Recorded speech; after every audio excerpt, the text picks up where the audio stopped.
Բարեձեզ սիրելի բարեկամներ, Factor TV-ի եթերում դուք դիտում եք Ապոլիտիկ հաղորդաշարը, որը հիշեցնեմ արժեքների եւ հեռանկարների մասին է։ 20-րդ դարը եւ 21-րդ դարը կարելի է անվանել արվեստում փնտրտուքի էքսպերիմենտների դարաշրջան, մասնավորապես երաժշտության մեջ արվեստագետները փորձում էին համատեղել անհամատեղելին, փորձում էին գտնել նոր արտահայտչամիջոցներ եւ համատեղել մասնավորապես մասսայականը եւ էլիտարը, հինը եւ նորը։ Երբեմն դա ստացվում էր, երբեմն չէր ստացվում։ Եվ դրա մասին է մեր այսօրվա զրույցը։ Եվ այժմ իմ զրուցակիցն է դաշնակահարուհի, կոմպոզիտոր եւ պրոդյուսեր Արաքսիա Մուշեղյանը։ Արաքսիա Մուշեղյան ծնվել է 1969 թվականին Երևանում, 1993-ին ավարտել է Կոմիտասի անվան Երևանի պետական կոնսերվատորիայի դաշնամուրային եւ կոմպոզիցիայի բաժինները։ 1994-ից 98 թվականներին աշխատել է Prestige Records ձայնագրման ստուդիայում որպես կոմպոզիտոր, գործիքավորող եւ վոկալիստ։ 1998-ից առ այսօր համագործակցում է Music Records ձայնագրման ստուդիայի հետ։ 2002-ից 2009 թվականներին եղել է Երևան-Մոսկվա տրանզիտ եւ Երևան-Կիև տրանզիտ նախագծերի երաժշտական պրոդյուսեր։ 2013 թվականից երաժշտական պրոդյուսերը Amen Project Production-ում, 2020 թվականից Artis Futura մշակութային եւ արվեստի պահպանման ու զարգացման միջազգային հիմնադրամի նախագահն է։ Հեղինակ է բազմաթիվ սիմֆոնիկ, վոկալ սիմֆոնիկ, կամերային ստեղծագործությունների, ավելի քան 300 երգերի, կինոերաժշտության։ Շնորհակալություն Արաքսիա մասնակցելու համար։ Շնորհակալություն հրավերքի համար։ Թույլ տվեք սկսել գուցե անսպասելի հարցից։ Դուք աստղ եք կամ երբևէ ձեզ աստղ զգացել եք։ Աստղերը վերևում են։ Մենք բոլորս մարդ ենք եւ ըստ նրա ինչ ես դու անում, ինչ ես քեզանից ներկայացնում, ինձ թվում է քո կերպարը ստեղծվում է այդ տեղից, դրա մեջից է բխում քո ամբողջ ներքին ցանկությունը ինչ որ բան անել եւ տալ մարդկանց ստեղծել, դա իմ ներքին զգացողությունն է, բայց աստղային հիվանդությունով երբեք չեմ տառապել եւ ինձ համար դա նույնիսկ հետաքրքիր չի եղել երբեք։ Իսկ որպես պրոդյուսեր դուք պարտականություն կամ առաքելություն ունեք աստղեր պատրաստելու։ Ես պարտականություն ունեմ պատրաստել եւ աջակցել տաղանդավոր մարդկանց, ստեղծել հետաքրքիր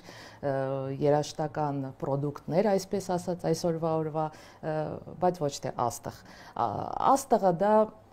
ինձ թվում է վերջին ժամանակների հիվանդությունն է դարել եւ ոչ մի լավ բանի դա արվեստագետին չի բերում։ Մեկ անգամ չեմ հիշում ով ասեց հիմա բոլորը աստղ են, իսկ դերասան չի մնացել։ Ես չեմ ուզում, որ մեր իրականությունը լինի լի աստղերով, բայց չլինի լի տաղանդավոր մարդկանցով, տաղանդավոր արվեստագետներով եւ պրոֆեսիոնալներով, ամենակարևորը։ Որպես պրոդյուսեր դուք գործ ունեք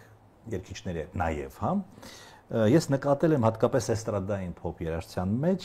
այսպիսի բան, երբեմն երգիչն ավելի շատ է գալիս է առաջին պլան,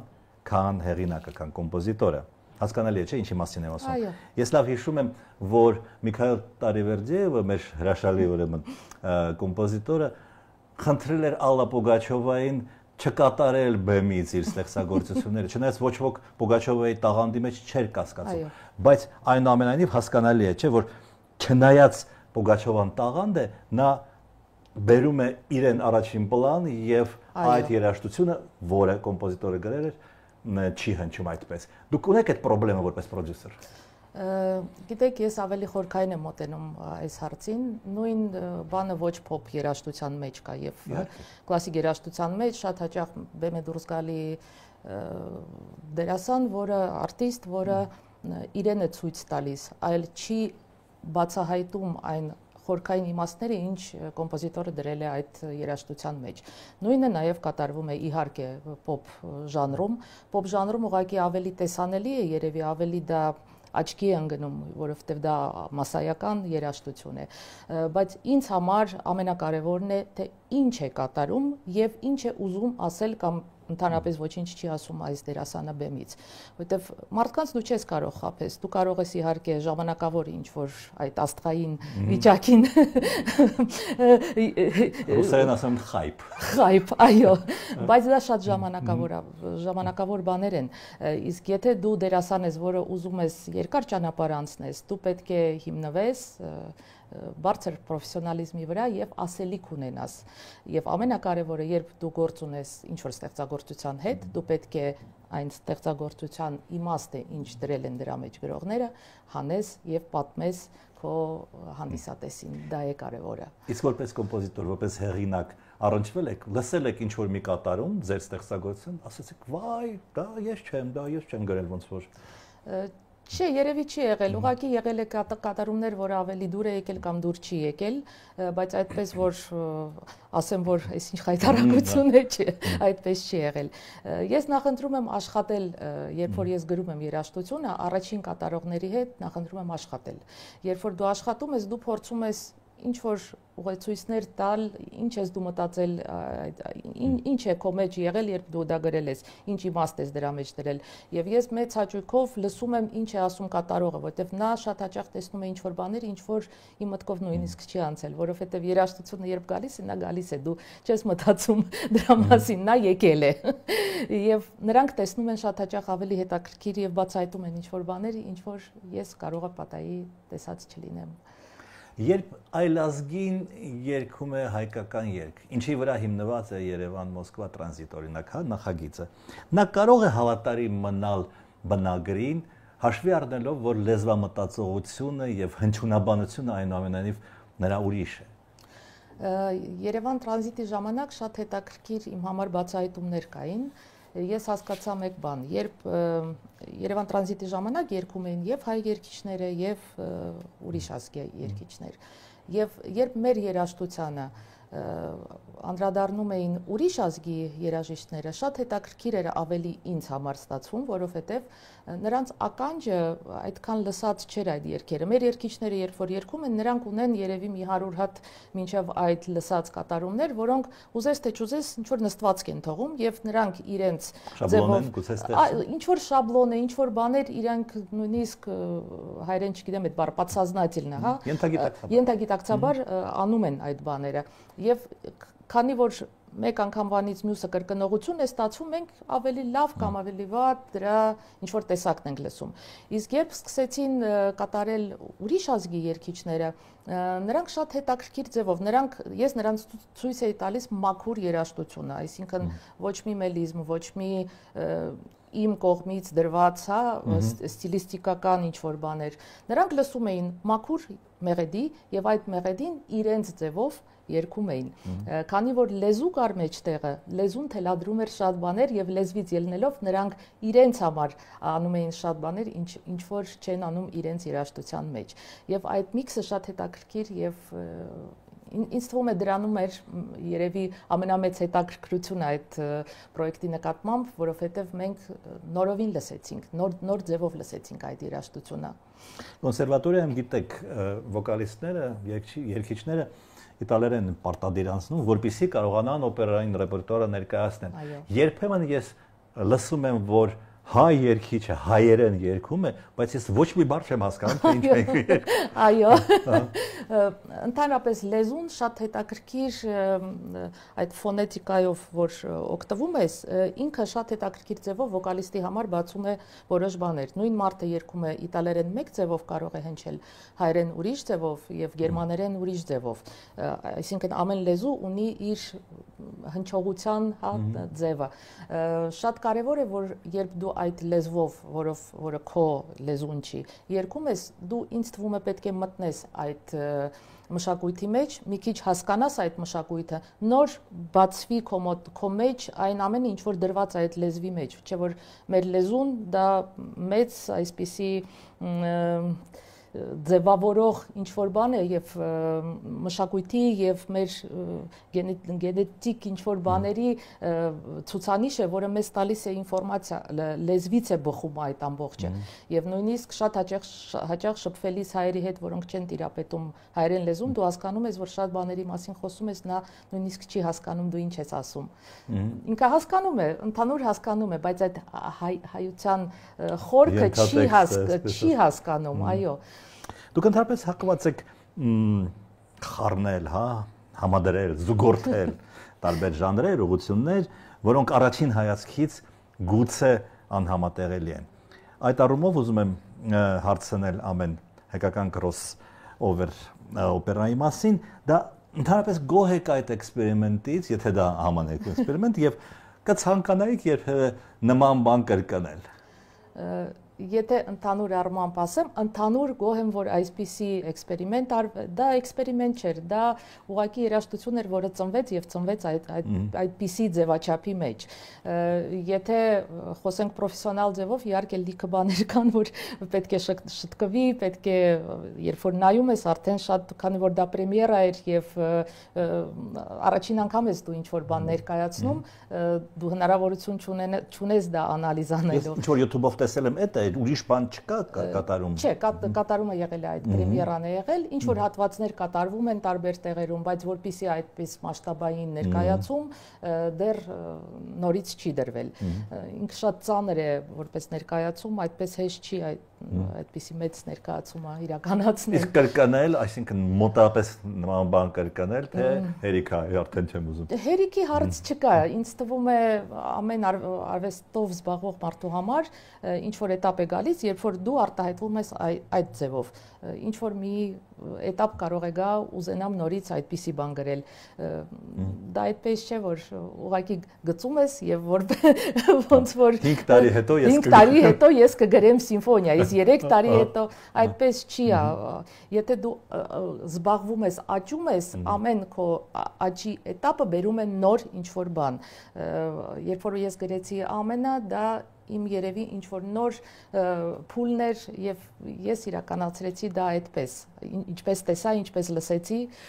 ինչպես կարողացանք, ինչպես մեր ուժերը պատեց այդ ամբողջը անել եւ իրականացնել։ Դուք նաեւ Artist Futura մշակութային պահպանման, մշակույթի պահպանման հիմնադրամի նախագահ եք, դեր բազմավեկտոր թույլ տվեք ասել գործունեության մեջ դրանով նույնպես զբաղվում եք։ Ենթադրում եմ, որ դուք այստեղ ինչ որ տագնապներ ունեք, ինչ որ մտահոգություններ ունեք, այսինքն եթե պահպանելու բան չլիներ, դուք երևի դրանով չէիք զբաղվի։ Բացի պահպանելուց, նաև զարգացնելու մեր ամենամեծ երևի մտահոգություններ, դա տաղանդավոր երիտասարդ, մենք զբաղվում ենք կլասիկ երաժիշտներով միայն, դա կլասիկ ժանրի մեջ երեխաներն են ակադեմիական երաժշտություն։ Այո, ակադեմիական երաժշտության մասին է խոսքը, հայեր, տաղանդավոր հայեր, որոնք սփռված են ամբողջ աշխարհով մեկ, եւ կար այսպիսի գաղափար, որպիսի տալ այդ տաղանդավոր երաժիշտներին ինչ որ հնարավորություն արտահայտվելու, աճելու եւ միախմբելու նրանց իրար մեջ, որովհետեւ այսօրվա օրով ցավոք սրտի այդպես է ստացվել, որ երեխաները ավելի շատ ինտերնետում են ժամանակ անցկացնում, քան թե շփման մեջ, իսկ մենք ստեղծում ենք տարբեր համերգներ ենք կազմակերպում, միջոցառումներ, որպեսզի նրանք իրար մեջ շփվեն եւ այդ բացի կենթանի շփումից նրանք չէ որ երբ որ դու նույն ասպարեզի մարդկանց հետ շփվում ես, ինչ որ բան ես սովորում, աճ է առաջացնում, շատ երաժիշտներ իրանց մեջ արդեն ստեղծել են դուետներ, տրիոներ, կվարտետներ, այսինքն դու ստեղծում ես ինչ որ պլատֆորմ հնարավորության, որ այդ երեխաները ունենան այդ հնարավորությունը զարգանալու։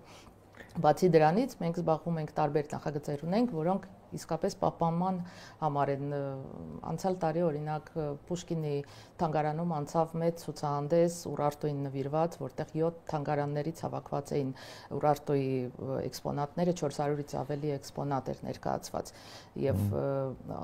180,000 հոգուց ավել մարդ է ներկա եղել այդ ցուցահանդեսը դիտել։ Հիմա մենք բաց թողեցինք Միքայել Բադալյանի գիրքը Թեշեբայինի, որը ներկայացրեցինք Էրմիտաժում, նվիրված էր Պետրովսկու հայրիկի Հոբելյանին, Եվ այսպիսի բաներով ինչ մեր հնարավորությունների սահմաններում է ինչ որ գործողություններ անել, թե չէ մենք բոլորս կարող ենք նստենք խոսենք, այս ինչ որն ենք ընկել, չէ, ավելի լավ է ինչ կարող ես արա եւ դա ինչ որ արդյունք է բերում բոլոր դեպքերում։ Այդ առիթով ուզում եմ չեմ կարող չհիշել ձեր հայրիկին, մեր նշանավոր ճարտարապետ Գուրգեն Մուշեղյանին, վերջերս իմ լավ բարեկամ Կարեն Բալյանը, որը նաև իմ հյուրն էր վերջերս, հա, այս գիրքն է ընծայել, որը նվիրված է Հրազդան ստադիոնին, մարզադաշտին, մասնավորապես գուցե դա հենց այն մշակութային ժառանգությունն է, որը պետք է պահպանվի եւ իմ կարծիքով այնքան էլ լավ չի պահպանվում։ Ընդհանրապես չի պահպանվում, այլ բարբարոսական վերաբերմունք է այդ կառույցի հանդեպ եւ ոչ միայն այդ կառույցի հանդեպ, ինձ թվում է բոլոր այն կառույցները, որոնք ստեղծված են 60-ականների, 70-ականների եւ երևի ավելի վաղ ժամանակ մոդեռնիստական հայկական մոդեռնիզմը, որը աշխարհով որով հիացած են ճարտարապետները ամբողջ աշխարհի, շատ է խոսվում եւ շատ է քննարկվում այս թեման, որ այս կառույցները վտանգի մեջ են եւ նրանք քանդման այսպիսի խնդրեմ կա այն կառույցներից է, եզակի կառույցներից է, որը ժամանակին ասում էին, որ սա Երևանի այցեքարտն է, որովհետև այդպես դժվար լանդշաֆտի մեջ նստածնել այսպիսի բարդ շինություն եւ ստադիոնը, եթե չեմ սխալվում, 70-ականներին էր ճարտարապետական մեկ հատ հրատարակչություն էր, որը կազմել էր 10 թե 20 ստադիոնների մասին միջազգային ամֆիթատրոններից, անտիկ ամֆիթատրոններից մինչև այդ օրվա ստադիոնները, ամֆիթատրոնները եւ Հրազդան ստադիոնը գտնվում էր իրեն շապիկի վրա, այսինքն դա մտել է 20 լավագույն շինությունների մեջ եւ չպահպանել այն ինչ որ դու ունես եւ ես ուղղակի չեմ հասկանում վերաբերմունքը այսպիսի կառույցների նկատմամբ։ Գիտեք, ճարտարապետության ինչպես վերաբերմունքը ձևավորում, ճարտարապետության մեջ մասնավորապես չպահպանելու, հոգուտ չպահպանելու բերվում է հետեւյալ փաստարկը։ Դրանք ֆունկցիոնալ չեն, դրանք չեն բավարարում այսինչ ստանդարտներին, ոչ միայն Հրազդան մարզադաշտի մասին է, այլև ասենք Զվարթնոց հրատարակայանի հին շենքը ֆունկցիոնալ չի պահպանում, հետեւաբար եկեք չպահպանենք։ Կներեք, կոլիզիան էլ ֆունկցիոնալ չի, եկեք չպահպանենք, եկեք մնացածը բոլորը քանդենք եւ շենքեր սարքենք, որտեղ կապրեն մարդիկ, այո, էլիտար շենքեր, այդպես կոչված էլիտայի համար։ Դա այդպես չէ, դու պետք է կարողանաս բերես այն տեսքի, որը կհամապատասխանի այսօրվա շահագործման եւ շահագործես։ Ուրիշ բան է, որ չկա մասնակից, որը կարող է այնպես շահագործել, որը օգուտ կբերի պետությանը։ Դա ուրիշ երկրորդ հարցն է։ Երևի արվեստագետի սկզբունքայնության մասին է խոսքը, հա։ Ձեր հայրիկի մասին պատմում են, որ շատ սկզբունքային է եւ խորհրդային եւ հետխորհրդային շրջանում երբեք զիջումների չէր գնում մասնավոր կամ պետական կառուցապատողին։ Ինչից է դա գալիս եւ արդյոք դրա անհրաժեշտությունը կա նաեւ երևի երաժշտության մեջ, հա։ Իհարկե կա։ Իհարկե առանց սկզբունքի դու դառնում ես ինչ որ մեկի քմհաճույքների կատարողը։ Դու պետք է որպես պրոֆեսիոնալ, եթե դու պրոֆեսիոնալ ես, հարգես քո պրոֆեսիոնալ կարծիքը քեզ եւ չգնաս հակառակ քեզ։ Ես չեմ կարող, մեր մոտ բազմաթիվ տաղանդավոր երեխաներ կան, չէ, եւ շատ մարդիկ ցանկություն են հայտնում օրինակ մեր հիմնադրամի դառնալ անդամ։ Մենք ունենք կարգ եւ այդ կարգը անխախտ է, բոլորը տալիս են հայտ, մենք նայում ենք պրոֆեսիոնալների, էքսպերտների, Կոպիսյան նայում է եւ ըստ տաղանդի որոշում ենք կայացնում եւ ոչ ոք ով ուզում է լինի ինձ խնդրի, դա չի կարող դառնա ինձ համար, որտեվ ես պրոֆեսիոնալ եմ, ես հարգում եմ իմ անցած ճանապարհը, ես չեմ կարող, հա, գնալ ինչ որ զիջումների, որպիսի հետագայում տեսնեմ, որ բեմում գտնվում է ոչ համապատասխան երիտասարդ։ Նույնն էլ ճարտարապետության մեջ էր եւ նա միշտ սկզբունքային էր, նա սովետական ժամանակվա կարգերից սկսած միշտ արտահայտել է իր կարծիքը եւ կարողացել է ապացուցել, որ սա ճիշտ է, իսկ սա սխալ է։ Ուրիշ բան է, որ շատ բաներ չեն իրականացվել եւ հենց այդ պատճառով։ Հենց այդ պատճառով։ Իսկ երաժշտության ստեղծագործության մեջ լինում են դեպքեր, երբ որ առանձնապես այն ինչ որ դուք ուզում եք անել կամ պետք է անեք ձեր սրտովը չի, բայց դուք հասկանում եք, որ massաներին դա կարող է հետաքրքրել։ Չէ։ Չեմ անում։ Այդ մեկը չեմ կարողանում հաղթահարել։ Ես այդպես է ստացվել, որ այն ինչ որ արել եմ միշտ եղել է հանդիսատեսի կողմից ընդունված, այդպիսի երևի չունեմ փորձ, որ դու անում ես ինչ-որ բան, որը դուր չի գալի։ Ես անում եմ միայն այն պրոյեկտները, որը իմ դուրը գալիս են, գրում եմ այն, ինչ բխում է իմ հոգուց եւ սրտից։ Շատ հաճախ անում են ինչ-որ առաջարկություններ, բայց եթե ես հասկանում եմ, որ դա լինելու է այն չէ, ինչ որ իմ հետ համահունչ է, ես դրանով չեմ զբաղվում։ Ավելի լավ է չանել, քան անել այն, ինչի համար դու հետո կամանչես։ Արաքսիա, մենք ունենք մի բաժին, որը կոչվում է մեջբերում, ես կներկայացնեմ մեջբերումը, դուք կմեկնաբանեք, եւ այսօրվա մեջբերման հեղինակն է 20-րդ դարի մեր մեծ կոմպոզիտոր Առնո Բաբաջանյանը։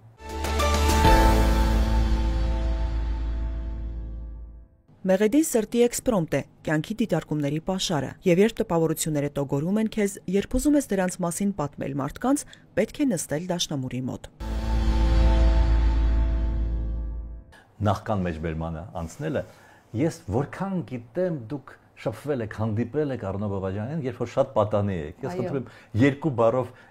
հիշեցրեք ինչ հանգամանքներում է դա։ Շատ հետաքրքիր պատմություններ կա Բաբաջանյանի հետ կապված իմ կյանքում։ Առնո Բաբաջանյանը մեր ընտանիքի շատ մտերիմ ընկերներից էր, հայրիկիս, մայրիկիս հետ ընկերություն էր անում, շատ հաճախ հավաքվում էինք կամ Ալեքսանդր Հարությունյանի տանը, կամ Էդվարդ Միրզոյանենց տանը, եւ ես փոքր էի, բայց ես միշտ նվագում էի, միշտ սիրում էի նվագել, եւ երբ Առնոն գրեց իր նոկտուրնը, դե այն ժամանակ հնարավորություններ չկար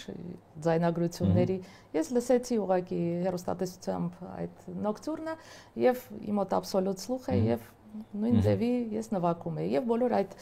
կոմպոզիտորները գիտեին նրա մասին, որ ես դա նվագում եմ եւ մեկ անգամ հավաքված էինք Ալեքսանդր Հարությունյանի տանը, ես նվագում էի նոկտուրնը եւ մի քիչ հետո եկավ Առնո Բաբաջանյանը, իսկ Ալեքսանդր Հարությունյանը ինձ այդպես բան անելով ասում եմ, կարող ես կոմպոզիտորի դեմը նվագես, ասեցի, իհարկե կարող եմ։ Գնացի, բարձացա, սկսեցի նվագել։ Առնոն վազեց մյուս սենյակից, եկավ ասեց, քեզ որտեղից նոտաները, ոչ ոք չունի նոտաները։ Ասեցի, ես նոտաներով չեմ նվագում, ես ուղղակի լսողությամբ նվագել եմ։ Եվ դրանից հետո մեկ անգամ եւս եղավ երկրորդ պատմությունը եւ նա գրեց անուրջները եւ մենք բոլորս գիտենք, որ նա չհասցրեց կատարել, միայն ձայնագրություններ մնացել։ Եվ ես նույն ձևի լսողությամբ այդ անուրջները նվագում էի եւ մեկ անգամ դպրոցում դասամիջոցի ժամանակ նվագելիս մտավ Մելիք Մավիսակալյանը եւ իսկ ես սովորում էի իրեն մոտ արդեն կոմպոզիցիայի զարմացած ասեց դու որտեղից ունես այս նոտաները ոչ ոք չունի եւ պատմությունը նրա մեջ էր որ Մելիքը վերադառնում էր կոմպոզիտորների համագումարից որտեղ նրանք որոշում էին որ պետք է Առնոյին նվիրված երեկո լինի բայց չկա կատարող ով որ կկատարի անուրջները որովհետեւ մեկ շաբաթ է մնում եւ նրանք չեն գտնի ոչ մեկին ով որ կկատարի անուրջները եւ ասում է կոմպոզիտորներից մեկը երազելով երազանքի մեջ ասեց բա պատկերացնում եք եթե դա աղջիկ լիներ ասում դու պատկերացնում ես ես մտնում եմ դպրոց եւ լսում եմ անուրջները եւ մեկ շաբաթ հետո ես կատարեցի անուրջները Նախախնամություն կարելի ասել, հա, ճակատագրի։ Բացի դրանից եղել եմ առաջին կատարողը Գիրայչսկայա բալադը, երբ որ օպերային թատրոնում դրվեց, օպերային թատրոնի մենակատարը 10 օր թե 20 օր առաջ մինչև ներկայացումը բալետ էր դրվել հերոսական բալադի թեմայով ձեռքն է կոտրում եւ Յակով Ոսկանյանը իմանալով որ ես այդ տարի նվագել էի դպրոցում Գիրայչսկայա բալադը զանգում է եւ ասում է կարող ես նվագել ասում եմ իհարկե կարող եմ եւ ես դառա նաեւ Գիրայչսկի բալադայի առաջին կատարող այդ ժամանակ Դառնալով մեջբերմանը, հա։ Այո։ Առնո Բաբաջանյանի հետ բնականաբար մենք չենք կարող վիճել, չէ՞, չենք կարող։ Ես համաձայն չեմ։ Ոչ։ Բայց այստեղ կա ուրիշ մի խնդիր, հա։ Եթե տպավորությունները քեզ չեն տոգորում, եթե պատմելու բան չունես հանդիսատեսին, բայց դեդլայնը քեզ խեղդում է, ինչ պիտի անես։ Բարդ հարց է։ ինձ թվում է այդպիսի պարագաներում այսպիսի մի բան կա, ես կարդում եի նույնիսկ Չայկովսկին էր մեկ անգամ գրել, երբ իրեն հարց են տալիս, բա ոնց է ստացվում, կան ստեղծագործություն, որ դու գրում ես, որը եկավ, եւ ինքը կոնտրոլի ենթակա չի։ Որ պատվերով գրածները։ Եվ կա պատվերով։ Հեչ վատը չեն դրանից։ Եվ նա շատ լավ բացատրություն դրան տվեց, ասեց, որ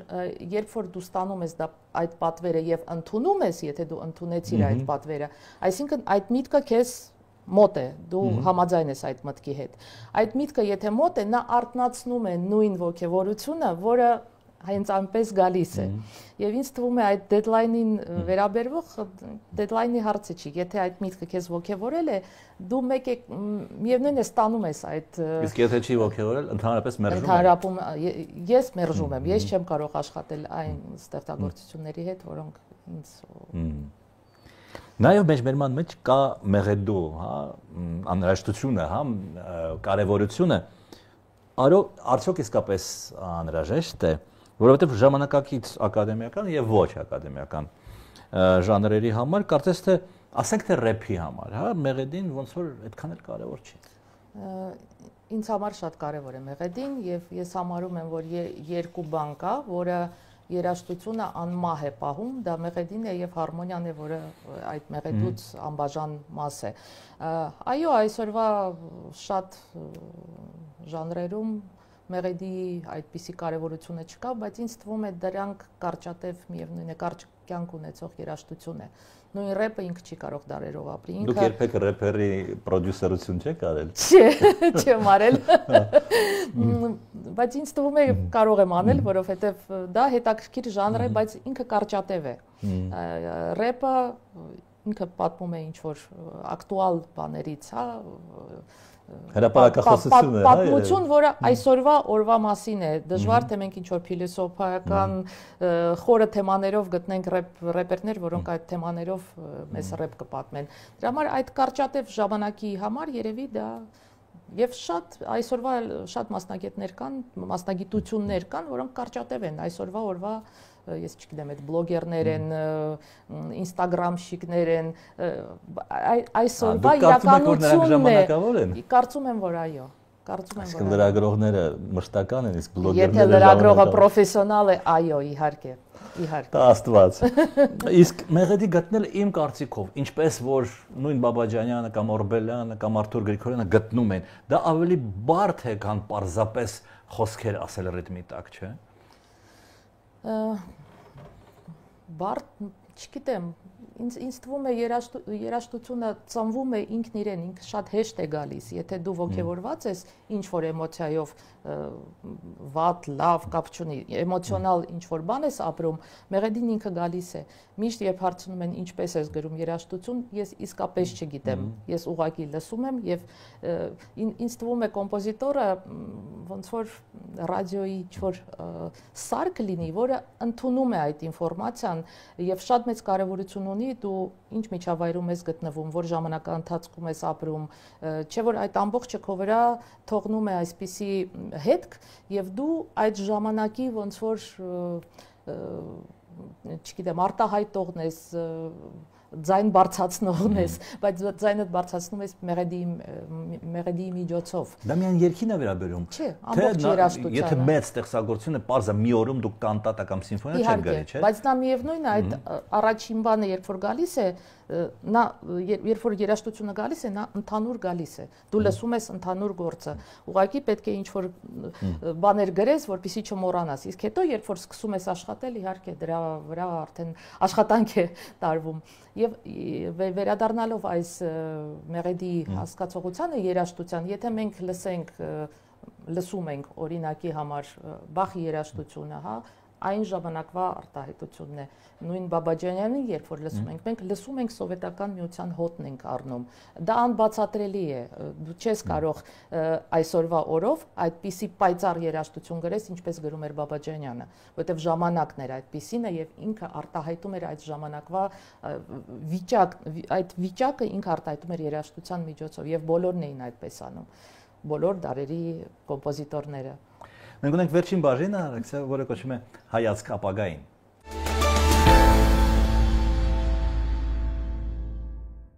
Ինչքան ես ինձ հիշում եմ, այսինքն 50-ից ավելի տարի, հա, նկատի ունեմ արդեն գիտակից իմ տարիքը։ Մարդիկ միշտ բողոքում էին, որ հասարակությունը անճաշակ է, ռաբիզ է, գրեհիկ է եւ այլն եւ այլն։ Այսինքն միշտ մարդիկ դժգոհ էին հասարակության ճաշակից։ 50 տարի առաջ նույնպես դժգոհ էին, չէ՞։ Հիմա թաթուլը այսօր չի առաջացել, չէ՞։ Միշտ կա։ Դրա մեջ այդ բողոքների, այդ դժգոհությունների մեջ ռացիոնալ հատիկ կա եւ եթե կա, ինչ պետք է անել մարդկանց ճաշակը զարգացնելու համար։ Առաջին հերթին ինձ թվում է, որ բոլոր մեր խնդիրները գալիս են կրթությունից։ Եթե կրթությունը նորմալ է, եթե դու լավ ես կրթում քո հասարակությունը դառնում է մի քիչ ավելի բարձր ճաշակով եւ դու պարտավոր ես այդ կրթությունը լավ տալ։ Նույնը վերաբերում է մշակույթին։ Մշակույթը պետք է դաստիարակի հասարակությունը։ Մշակույթը միայն նրա համար չի, որ զվարճացնի եւ մարդկանց ուրախացնի։ Այո, կա սեգմենտ, որը ուրախացնում է, որի տակ մարդիկ իրենց խնջույքներն են անցկացնում, պարահանդեսները, դա նորմալ է, բայց դա պետք է բաժանել այն շերտից, որը մենք չպետք է թույլ տանք, որ օպերային դահլիճի բեմում երգի թաթուլը։ Դա նորմալ չի։ Թաթուլը կարող է երգել իր ռեստորանում, որտեղ եւ իրեն, հա, ժանրի տեղն է, եւ ամեն ինչը պետք է իրեն տեղում լինի։ Իսկ մշակույթի ամենակարևորագույն դա կրթելն է։ Դա պետք է իր հասարակությանը կրթի եւ ամեն անգամ, երբ որ դու տալիս ես ինչ-որ բան, նա մի քիչ ավելի բարձրանում է, մյուս անգամ դու կարող ես ավելը տաս։ Ես շատ լավ հիշում եմ մեր դպրոցական ժամանակ, մեզ տալիս էին այդ ֆիլհարմոնիայի տոմսերը եւ դպրոցականները բոլորը գնում էին եւ լսում էին կլասիկ երաժշտություն, որովհետեւ դա զարգացնում է ուրիշ ձև։ Մեր դպրոցները, երաժշտական դպրոցները ես հիշում եմ, որովհետեւ մայրիկս աշխատում էր դպրոցում, մեկ տեղի համար 10 հատ հայտ էր ներկայացվում։ Իսկ այսօրվա օրով ինձ թվում է շատերը խնդրում են, որ այդ դպրոցներում երեխաները սովորեն։ Եվ դրա համար էլ մենք ունեինք մեծ պլաստ, զարգացած մարդկանց, որոնց որակը եւ մակարդակը այսօրվա օրվա հետ ինձ թվում է համեմատելի չի։ Շնորհակալություն հետաքրքրության համար։ Շնորհակալություն։ Սիրելի բարեկամներ, ես հիշեցնեմ, որ ես զրուցում էի դաշնակահարուհի, կոմպոզիտոր եւ պրոդյուսեր Արաքսիա Մուշեղյանի հետ։